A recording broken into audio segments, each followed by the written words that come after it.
Okay. With that, I will get started, and if anybody joins us a bit later, that's okay. Welcome to your fall virtual affiliate meetings. We're going to go over quite a bit of information in this meeting. Again, either this one or the following one will be recorded and put up on our YouTube channel, so you are able to refer back to it or share it with your coworkers, etc. All right, so branch staff update. We are so pleased to have Rose as promoted to our member services manager. She joined us in 2023 and she's played a very key role in launching the new website and has consistently gone above and beyond to support members and colleagues. We're very, very excited to have Rose in this role. She is killing it. Couple little updates from National Drowning Prevention Week. This was probably the busiest National Drowning Prevention Week that I have ever seen as a branch staff member. And I think that our reach definitely went way out there. I was really, really pleased to see everything that all the communities were doing. We had these big giant letter marquees that we had placed out at Kits Beach. They were very successful and encountered a lot of foot traffic. So we had our very first ever launch ceremony that was at Kitsilano Pool. It brought together partners, government, community leaders, engaged the public all week at our stand at Kits Beach. Those 6-foot letters, we were so lucky. We even got to have them lit up on the night of the fireworks. So we had the Blue Angels fly over us. It was very, very cool. And we became a bit of a landmark for people. And people were asking, like, what does Be Water Smart mean? And we got the chance to explain it to them. We had lots of different municipalities make proclamations, and we had 27 landmarks light up in blue. So that night of the International Drowning Prevention Day, Danny and Veronica were driving around to take all of these pictures of every landmark that's lit up blue. If you have a landmark that has optional color options, we would love to see you help us submit to get that turned blue for next year's National Drowning Prevention Week. We had 11 different media interviews, 3 social media contests. We had 121,000 views of our content and 1,500 interactions. We hosted Swim to Survive sessions way up north in Moberly Lake. So any of our northern friends, thank you so much. We do have plans to host another one next year. We are just waiting to confirm that with Northern Health, but it looks like we will be coming to Kendall Shepherd's area and coming up to the Prince Rupert area. That is what we are aiming for in 2026. And we closed off the week with our Barnsley Lifeguard Championships.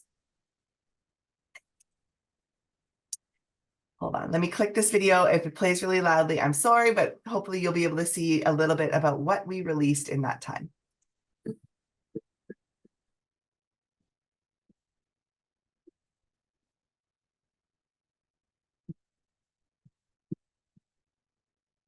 Oops, sorry, hold on one second.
Mika, was it supposed to be sound? Because I don't hear it.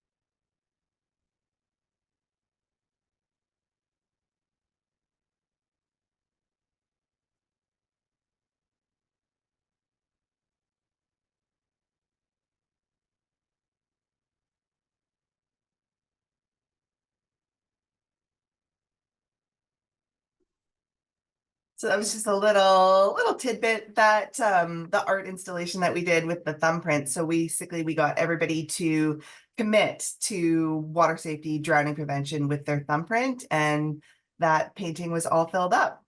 So it was really cool. That one was my idea. All right, so member services announcements. This is going to come from Maria, so I will turn it over to her. Maria. Hi, everyone. And I think I've met some of you. So I'm Maria. I'm the Director of Membership and Operations. So I'm just going to join this meeting for the first part when we're talking about member services and awards.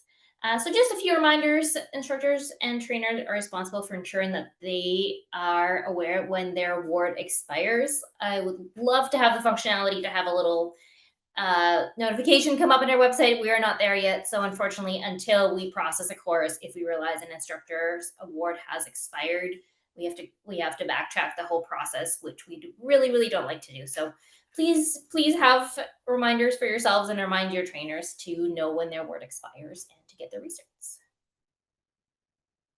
Contact information. So I believe most of you have logged into our new database, new as of April this year. Please make sure your contact information is up to date. So if someone's going away on maternity leave, we can definitely transfer their account to you and things like that. But we do use that database to send out email communication to affiliates. So please just make sure that your contact information there is up to date in your affiliate account.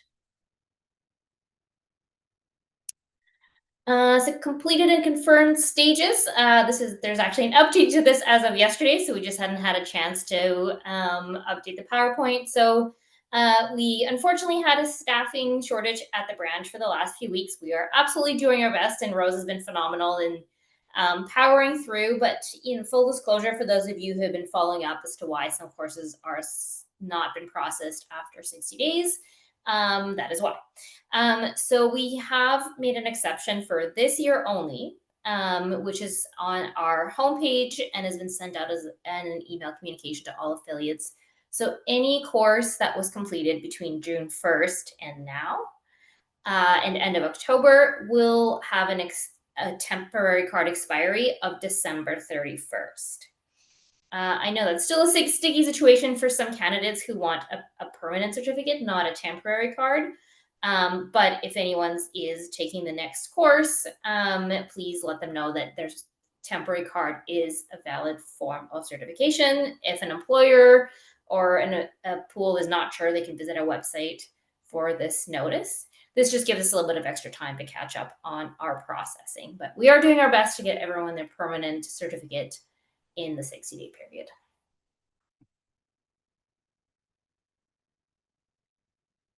A few other changes you might be aware of. So to protect the privacy of our candidates, you may have noticed when we first launched the database, it was a bit more of a free-for-all search to look up any candidate you want to add to your course. We acknowledge this is a privacy issue. So right now, when you're inputting candidates to a new course, if it is a brand new candidate, you would obviously need to put in all their personal information, like their address and date of birth. The database gives you an hour from the start of adding the candidate to complete and update this information. So you will obviously have this information on hand. You have an hour to add this to their profile. Once you click save and added this candidate to your course, if you come back 2 hours later, the only things you will be able to see is their name and their member code, just to protect their privacy, so that not anyone can just search up a member code and all of a sudden know where that candidate lives. So same thing if you're adding an existing candidate, you can search them up by their member code, but the only information you will be able to see is their name and member code. If you are not sure what their member code is, or if it seems to be incorrect, or there's multiple member codes, which does happen, I fully acknowledge in the transfer from our old database to the new one. Our old database had no capability to catch or to merge duplicate accounts. I have noticed there are many candidates with many different accounts with slightly different spelling or maybe member codes. We're aware of this issue. That is something we have to solve internally. So if you come across that, if you're having trouble adding a candidate to a course, please email support@lifesaving.bc.ca. I monitor this inbox on a daily basis. I assure you it's much less crowded than the awards inbox. If you have any questions at all about the database, So entering an instructor, entering a candidate, logging in, anything like that, please, please do reach out to support. Like I said, right now, our member services team is very swamped. So calling us or emailing awards will just have a result in a delay in replying to you. And I know this is important. You want to get your courses uploaded right away. So please email support. I usually get back to everyone in about 24 hours, but definitely no more than 48 hours. So that's the best way to get an answer for any of your database questions. Digital NL. So we are moving into the digital world. As the recent Canada Post strike showed us, having physical mail certificates is not convenient for most candidates, as we were stuck and not able to mail them out. So as of January 1st, 2026, all NL courses are going to be uploaded to your database, just like all other courses are at the moment. It's a huge, huge help for us to be able to see things on the database. We can filter, we can look. If it's an email, it's very difficult for us to know what's happening and when the course happened. So there'll be further communication on this, but just so you're prepared, as of January 1st, NL is only submitted through a database, and certifications are going to be issued digitally, just as they are for any other course. I can take this one, Maria. So for NL test sheet administration, something that is really slowing us up a little bit with this is not attaching the SFA if it is not a Life Saving Society SFA. This is very important to make sure that you are checking your courses on day one to ensure that they have the correct CPR, standard first aid, intermediate first aid. So it can only be from one of the big five. We recognize that there is, this might be more of a Lower Mainland issue, but I'm sure it's elsewhere as well. There's a company in the Lower Mainland, St. Mark's James.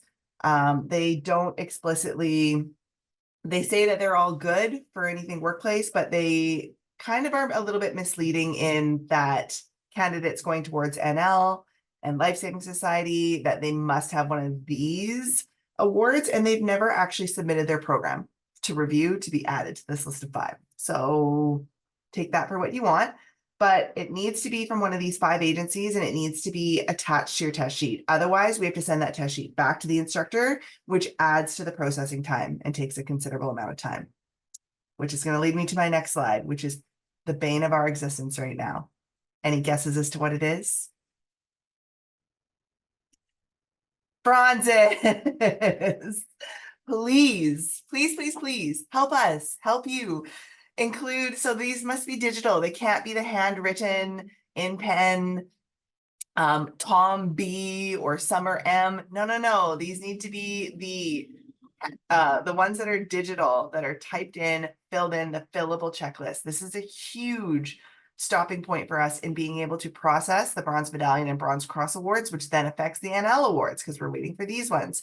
So please ensure that your regions are using these checklists and are not doing them handwritten. They must be submitted correctly. And again, this is a huge stop point. So if you're like, I'm hearing from my bronze candidates that XYZ haven't received their award yet, check with your instructor and be like, hey, did you submit the digital or did you handwrite? Because we unfortunately cannot accept handwritten ones. Shelf orders. So we came up with this before the Canada Post strike. So we are still committing that our minimum is a minimum of 2 weeks. We do have measures in place. We are using Purolator, FedEx, all the other people that we can to ensure that our orders are getting out. But we all know that there is a strain on our postal and delivery and package system right now. So try to be as timely as possible. We always recommend you to order seasonally. And again, remember that ordering at the end of December, when everybody is off and the branch is closed, that is not going to be very helpful for you. So I would suggest if you have orders that are required for January start or the end of January, even for you to get your awards and progress cards, please ensure that that is ordered by the beginning of December so we can ensure that you get those on time. For any questions, you can email shipping@lifesaving.bc.ca. And sorry, can I go before you launch into program information, and I will disappear at this time. Are there any questions about anything member services related? So our database, course processing, shop orders, anything that's been mentioned so far. Feel free to unmute to speak up since we're a small group if you do have any questions. Lucky you, Maria. Okay, I See you will later. depart. Thanks, everyone. If something comes up, you can obviously ask me. All right, so some swim updates. This is an important one. This is a very important one. So swim trainers must complete the online adapted swim online instructor course that is through our Thinkific. This needs to be done prior to December 31st. The reason is that this is now going to be written and mandatory into the 2026 to 2028 research cycle, as well as it is now officially included in the SI course delivery, which is exciting because, as you've known from previous meetings, this means that every single swim instructor in BC and Yukon will be trained to be an adapted swim instructor. We're very excited about this. We've done a lot of really, really solid work with Connect Autism Network. What this means for you as affiliates, you need to put in your SI research starting January 1st, 2026 to 2028. Your prerequisite is that your candidates come to the research with the online course. You will see the online course is listed for free so that there's no barriers to a candidate being able to take it prior to coming into their course. Where you will see that is going to be in the candidate fees, where those will be issued in November. So there is going to be an uptick in your swim instructor research and your swim instructor candidate fees come 2026. That's going to kind of absorb this cost of registration. So we wanted to really limit it so that, you know, a 15-year-old candidate isn't needing to use their mom's credit card to get a Thinkific course. So that was the best way that we came forward with that. But again, it is mandatory that they come to their swim instructor research with the online certificate of completion of that online course. If they do not have that, they may not attend the research for that day, and that is important. Very important resources. So we have visual kits that are very much referenced and linked and used in those SI research and SI courses. This is told to swim trainers, but what would be really advantageous is if your pool has one of these binders, and whether you create that yourself or you purchase it off our website, that's up to you. But this will be mandatory equipment for the swim program moving forward to 2026 so that your swim trainers can teach swim instructors how to use these resources. The really cool thing about these binders is that they are actually made by youth with autism. So Connect Autism Network employs youth to give them some work experience and work, and that's where the cost comes from. So they are the ones that are making these. Very exciting. So phase 2 visuals, oops, I kind of bounced back. Phase 2 visuals, those are going to be uploaded onto the website by the end of all these affiliate meetings. Very exciting. We had another 95 visuals that came through that have to do with WaterSmart, Canadian Swim Patrol, and you can use them in your bronze courses as well. They are fabulous. We put a lot of work into this. Into life saving. Again, this is a sticky point. Documentation. If you are a supervisor of LSIs who are teaching bronze programs, please ensure that they are documenting things correctly. I know, believe me, I've been there. I was a supervisor in facilities for 21 years. I know how difficult it is to work on a 17, 18-year-old with documentation. I get it. But again, this is a part of the job. It's a requirement. It's why in BC, they are given a level 2 competency as well as examiners, because they are given that extra responsibility of completing paperwork. So there are the resources that are online that are under the LSI resources. And what we expect from the documentation is that it paints a very clear picture of candidate A's performance and candidate B's performance.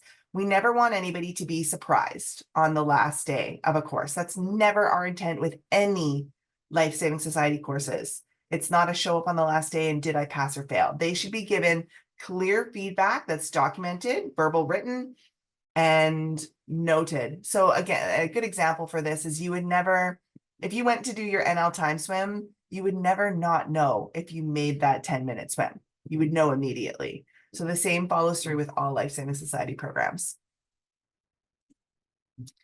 Again, reminding your course hours, these are minimums, 10, 20, 20. I cannot stress the bolded recommendation of adding 4 hours enough. what we are seeing is we're seeing higher fail rates come from courses where the bronze candidates maybe only had just the exact 20 hours, because grasping that assistant lifeguard situation it takes a little bit of time, it takes a little bit of practice. So if you want to see strong NLs and in turn see strong new hires, increase your bronze cross time. We can't make it a mandatory 24 hours. This is a national program, but again, remembering that in BC, Alberta, and Quebec, they are given that level 2 competency, and we do have assistant lifeguards that are coming in. So again, increase your course hours, give them more practice, or there's more solutions coming for this in a few slides later. National Lifeguard, we've talked about a little bit already. You probably have seen there are new NL test sheets that were uploaded onto our website as of the beginning of the month. These include a spot for X to mark for gender. By January 1st, 2026, all NL courses are submitted on the online database. We've covered that, and they are using these new sheets from October 1st. So if your NL instructors have a saved copy of the NL test sheet from like July of this year, delete it, download this one. This is your new base. This is a mandatory from National that these are the only sheets to be accepted. Again, think about that slowdown and that turnaround time. If we see old NL sheets submitted past January 1st, we will be sending that right back to the instructor, which again adds to that certification time.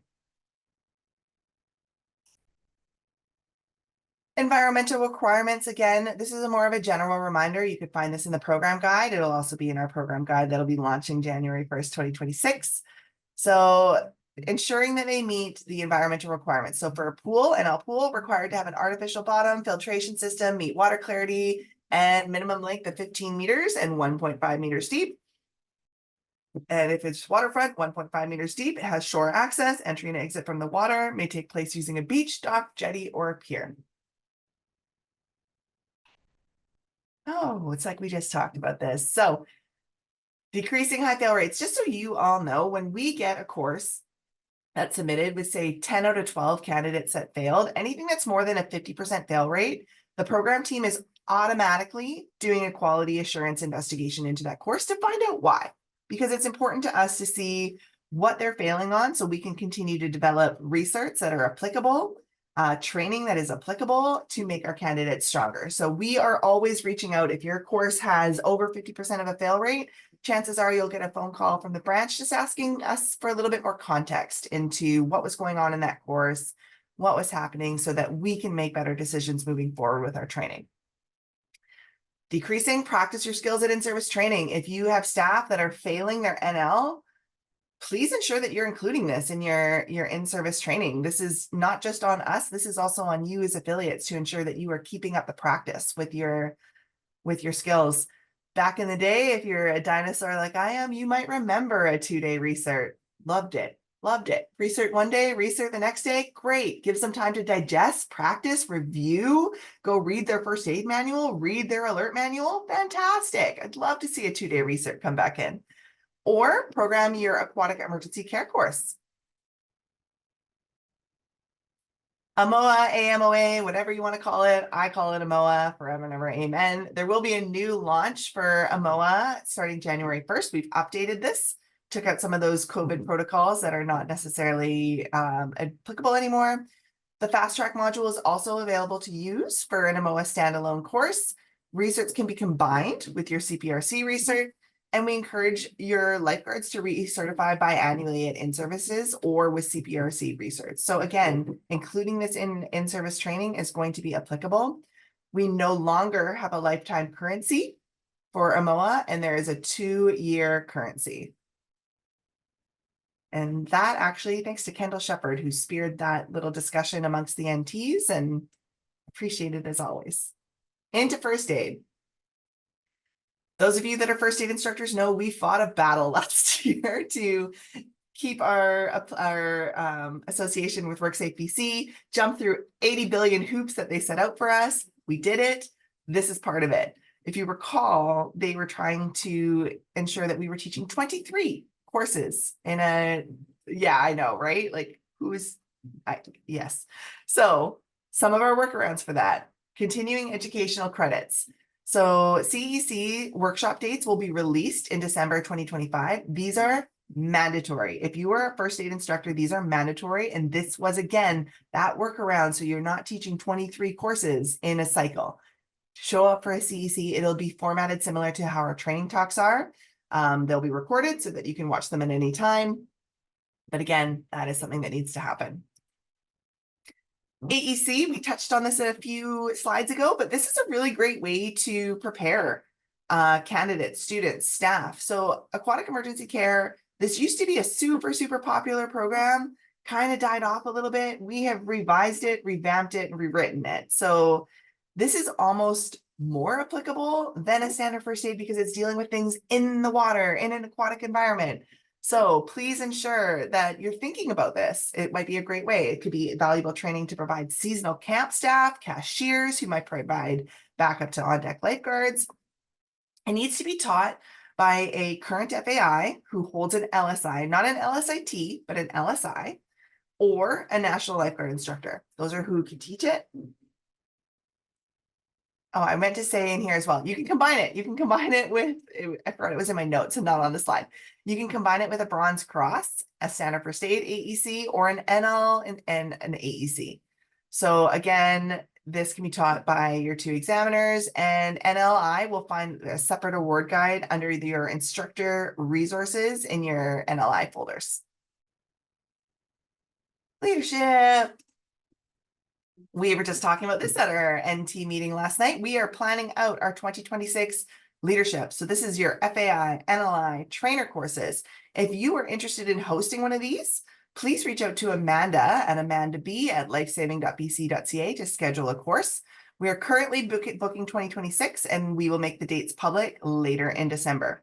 Please note, next year is not a research cycle year.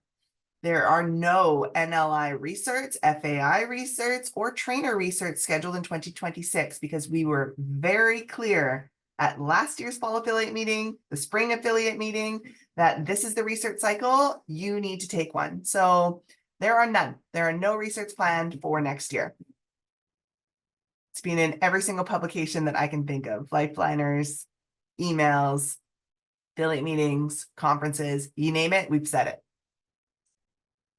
Sports and comp, Ollie's here. That means I don't have to talk. Take it away, Ollie. Oh, we'll see if this works. Can you hear me? Yes. This mic working? All right, I see nods. All right. We ran Barnsley Lifeguard Championship this year at McPherson Outdoor Pool in Burnaby. You can see the list of winners there. Good times on a top dock from Victoria, so some people are pretty happy about that. Yeah, they had a good season. They even did pretty well in the Victoria competition. We also wanted to point out the top rookie team, Team Aquaholics, and they had a fun story because Sean Chambers, the NL instructor, finished his course the day before competition, and they won the top rookie team and also did pretty good in team first aid as well. So for anybody out there that says, oh, I don't have experience, it's too scary, there's no excuse. I mean, a rookie team of people that just freshly finished their NL course came and competed. So if you are looking to host a competition, I know Victoria is probably going to run theirs July 11th. This is kind of how it goes. And we have some more on the next couple of slides to show you as well. I think we have a video here, Kamiko, if you wanted to play it.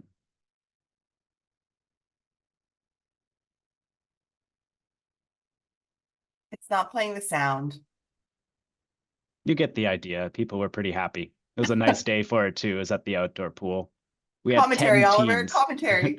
We had 10 teams compete. Even a team from Jasper came to from Alberta came to compete, and they're happy to come again for the years that are coming up. So we do put our competition calendar on the national website, so it's open to anybody that wants to travel to compete to it.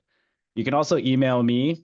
I'll put my email in the chat if you have questions about it, because we always need volunteers. And whether you're an NL instructor or first aid or any sort of certification, you can come be a judge. And if you have students or anybody that wants more experience, it's good to even just volunteer for these competitions. They'll learn a lot. That's how I started. My email. I'll get to that. Okay, and then the other competition we also ran was the Sean Cup Surf Life-Saving Championship, and it hadn't run for 17 years. So it's been a long time since that's happened. And from what we saw, it was just a lot less volunteers involved. So I enjoyed running these ones a lot more than the other competitions. But needless to say, we had a really good time. We had 5 teams compete, 30 competitors. We started our first day at Kits Beach during Kits Fest, which was just a really good experience altogether because there's a lot of competition happening at Kits Fest along with ours, and they were nice enough to let us use their space and their promotion to come in and do all that. You can see again, here are our winning teams names for each age group, and the team from Alberta came and won it all. They don't have waterfront, so they had to come to our place and they still managed to win. So next year, hopefully we can build some more teams to compete against them. We also had teams from Tofino and from Vancouver, from Alberta. There was another team from like Coastal Life-Saving, which is the Lower Mainland, and City of Vancouver also had some competitors in there too, as they were somewhat the host. Day 2 was at White Rock Beach, which was also nice. It was less busy, so we had a lot more space to do things, and we're going to be running another competition at White Rock sometime next year as well. So again, swimming in the open water, rescues in the open water. That's what Surf Life-Saving is about. And here is our competition schedule for 2026. We have these dates are confirmed. The DB Perks Pool Life-Saving Championship, we ran it this year as well in Watermania in Richmond, and they were just so good that we just went back there again for the upcoming year. So April 19th is a Sunday. The pool life-saving is, as you can see in the picture, it's how fast can you bring the mannequin across the pool. It's about relays. It's about more stopwatch times.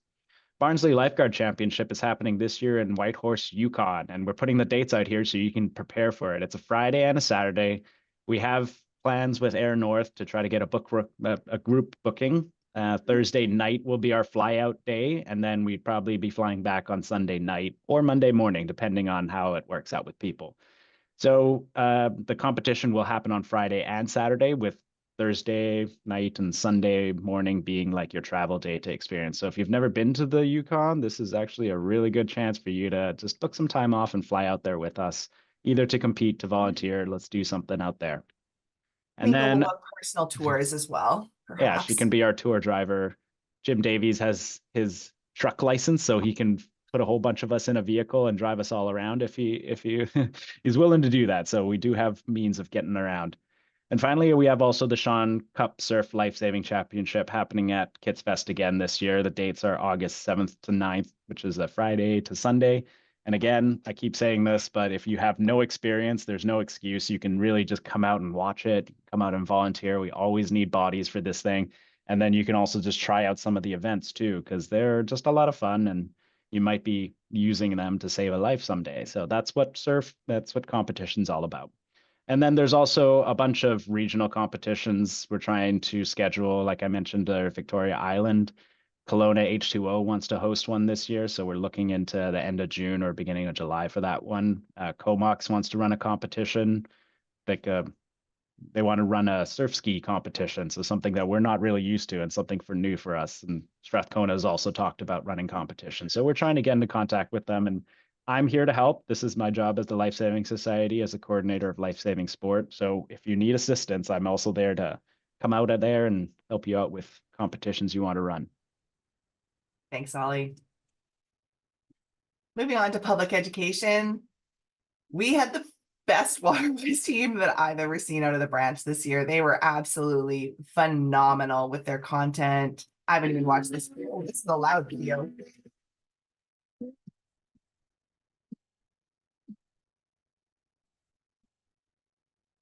They were the best. Oh, that's it? Okay, fine. If you haven't seen their social media content that they came up with over the summer, 10 out of 10. 10 out of 10. If you search the Waterwise team, phenomenal. We absolutely adored these girls. Bookings are open for 2026. We are actually already filling up. So we are basically sold out of our Waterwise. They do school presentations. They show up at special events. If there's an event that you know in your community would be advantageous to have Waterwise there, reach out to Dirk at dirkp@lifesaving.bc.ca now so he can get you on the calendar. Canadian Outreach Program. So hosting water safety seminars and webinars. The New Canadian program, one of the things that's really important to know is that new Canadians are 4 times more likely to drown than their Canadian neighbors. And we saw that a lot over the summer with a lot of the drownings that did occur. These were either visitors to Canada or people that were new to Canada. And a lot of the times that might have to do with not having an opportunity to learn swimming skills in a safe, clean, supervised body of water in their home country, or not the emphasis on water smart behaviors. So if you're looking for different resources for Canadian Outreach, we do have RAC cards in 13 different languages that give a lot of our water safety messages.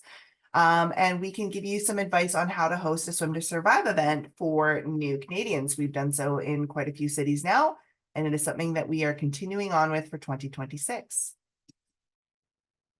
Aquatic Safety Services. We're really lucky at our branch to have Len Manuel on as our safety manager. The amount of information that man knows that I pull out of his brain regularly astounds me. Like, I like to think I have a pretty good memory and I know a lot of things, but Len is just a computer with safety and is just such a valuable resource. So audits are something that we are always advising to do if you're looking to identify hazards or set up a new safe swimming area at locations. We are doing a lot more waterfront audits, we're finding, and that's great. We're going to be working potentially with the city of Kelowna and other areas and regions around Lake Okanagan in particular as the most dangerous lake in BC. So different waterfront safety plans, public education signage, locations for life rings and PALs. There's lots of different things we can do to help keep your community safe. Please reach out to Len. His email address is there. Potentially my favorite slide. Our national trainers are just the backbone of the society. You can see Kendall is modeling his sweatshirt right there. Thank you so much, Kendall. So our national trainers on the island are Denise Yorup and Kyle Kronebush, and soon to be, there is another national trainer that is moving to Vancouver Island. So you will soon have Danny Berge as well. Riley Huntley was originally an island, but he is now in the UBC presidential role. So he's back to Lower Mainland. Kendall Shepard is one of your Northern BC national trainers, as well as Melina Sweezy and Bethany Worthington. We're so lucky with these volunteers. We had a meeting last night, and again, like, just lucky to have this caliber of people that are volunteering and supporting the branch. They are as knowledgeable as we are. So if you can't get a hold of one of the branch staff members, reach out to your national trainer because they're the best. That's what they're there for. They're meant to be the bridge between affiliates, trainers, and instructors and the branch when we are not able to do so. So thank you. Huge shout out to our national trainers. Kamiko, I just put in, don't forget about Wade. Shoot, of course I forgot about Wade. How could I? Wade is our newest island, NT, right here. Oh, I did it on my screen right here. Just the best. We are, again, lucky to have this wave of blue. Again, they're the experts. They're again, our backbone. Upcoming events, things that are important for you to know. Ripple Effects coming up fast and furious here, November 19th and 20th. This will be held at Langara in Vancouver. Very exciting. This is our partnership with BCRPA. So it's a great conference to send your aquatic supervisors to. Our AGM is on the schedule. Kendall, I think you asked me 2 weeks ago, March 27th and March 28th. That is on the board. APDM, the Aquatic Professional Development Meeting, April 15th. 2026, BCRPA Symposium, April 28th to May 1st. And this one is exciting. This Next Wave Youth Conference, this is the first opportunity that we have had in Canada to run a conference specifically for young aquatic leaders between ages of 18 and 30. The committee is all under the age of 30 as well. We have 3 representatives from BC on the committee working with the Alberta branch.